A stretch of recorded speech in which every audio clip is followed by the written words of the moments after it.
ہڈیاں بہت کمزور ہیں اور کیلشیم کی کمی ہے۔ میرے بھائیوں، جس کی ہڈیاں کمزور ہیں اس کو چاہیے، ایک نئی بات بتاتا ہوں میرے بھائیوں، جتنے کلر ہمارے جسم میں ہے نا اسی کلر کی چیز کھاؤ۔ مثلا ہڈیوں کا کلر کون سا ہوتا ہے؟ بولو یار، سفید۔ جتنے سفید پھل اور سبزیاں ہیں، دالیں ہیں، اس کو کھانا شروع کر دو۔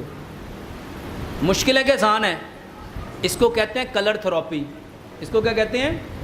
اور یورپ کو پتہ ہے، مسلمانوں کو پتہ، میرے بھائیوں جتنی سفید چیزیں ہیں، کیلے کا رنگ کیا ہے، خربوزے کا رنگ کیا ہے، بادام کا رنگ کیا ہے، تلوں کا رنگ کیا ہے، جتنی سفید چیزیں اس میں بنڈل آف کیلشیم ہے۔ ٹھیک ہے؟ جس کا خون کا مسئلہ ہوا ہے تو وہ کون سا رنگ ہے؟ کون سا رنگ ہے؟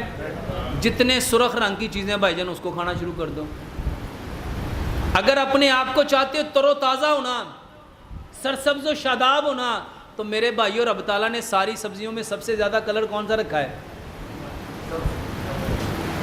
میرے بھائیوں سبزیاں کھاؤ، لیکن ہم ماشاءاللہ اپنی ہر ہانڈی میں کیا ڈالتے ہیں؟ چکن، آلو چکن، مٹر چکن، گوبھی چکن، بھنڈی چکن، دال چکن۔